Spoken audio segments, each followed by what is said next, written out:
this is Leo, and yeah, I can see that it's dark. We haven't really gone over rendering yet, so let's just not worry about that for the moment. And if you're still, having problems after you learn about lighting and rendering, we can look at it then. Yeah, I mean, it looks okay. I think you could you know, get a little more creative with the pose and the camera angle. Let's take a look at the Maya file. And I feel like this needs some kind of texture on it. I'm guessing that's some kind of wooden baseboard or something. The ceiling's crazy high for a any kind of living space, really, normally. And it's pretty sparse. The um, the set's pretty sparse. I would say, uh, you'd want a little bit more. I would say that also either the character is too small or the couch is too big. I don't think an adult male would have his feet hanging off the ground when sitting on a couch. So you can either scale him up or scale the couch down. Did you group this? You did. Let's just center the pivot and you know maybe like that.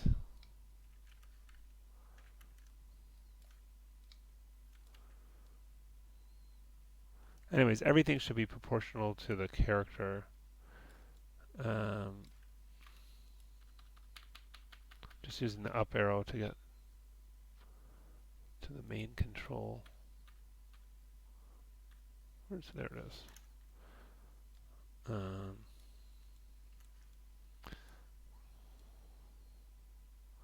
yeah, that looks a little bit more believable. Maybe you want to higher back on that or make it a little wider. Um, but yeah, it looks weird when he's it makes him look like a tiny child or something like that. This your texture looks pretty stretched out here and on the floor. I don't think that like it looks like one giant wood grain texture that's been spread out across the whole surface. Is that what's going on here?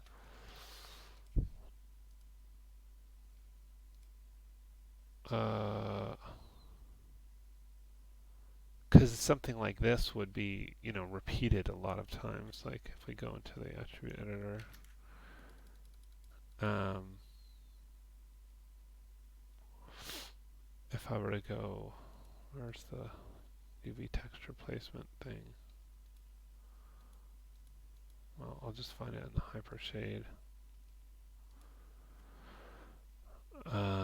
I'm just going to hit this little button right here and place UV texture.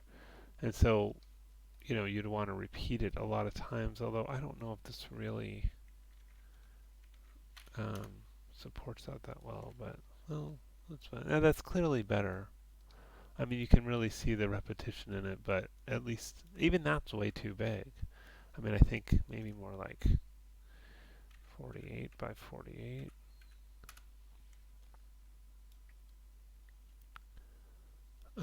That's starting to look like, in proportion to the character now. And then what's going on with this one? Is that a procedural texture? Eh, not really a big fan of using the procedural textures. I would just get something off like cgtextures.com and map it on there rather than using procedural. I just don't think they come out that well. Um,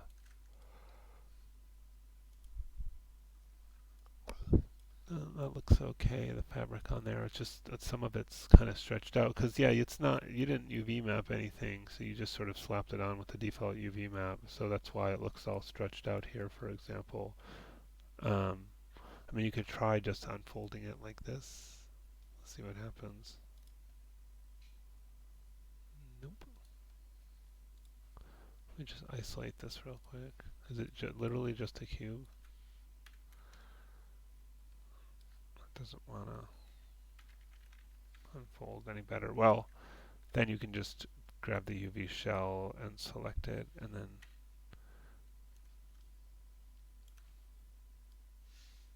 Yeah, that's kind of shrinking a bit. See, that's not as stretched out looking now because I've stretched it way beyond. I know I'm going beyond the quadrant, but it just repeats forever in all directions. And since you're using the repetition of it anyways, it's fine. Sort of a lazy approach, but it works. So compare that to say I'm going to undo to this. See how stretched that out is, and I'll redo. Oh, it doesn't want to redo. The other thing is you could do the opposite. You could scale this down, but then you're not getting the full resolution of the texture. So I would just go like that, and then you see it starts to be look more proportional because you stretched out the object, so you're going to have to stretch out the texture to match it. Yeah, I mean same here. You can see it's kind of stretched out. Oh, this one's a little bit more complicated with the bevel and all that.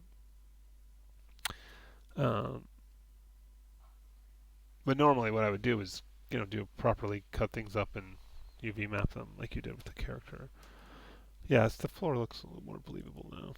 So yeah, I think it's really sparse. I think it lacks detail. There's a lot of surfaces without textures. The ones that are textured aren't textured properly. You could put other things in there like a plant or a lamp or a bookshelf or cups or mugs or coasters or power outlets or just look at some reference and add some more thing. Windows, pictures on the wall. It's really, uh, yeah, it just lacks detail. So I think you could do a lot more with it.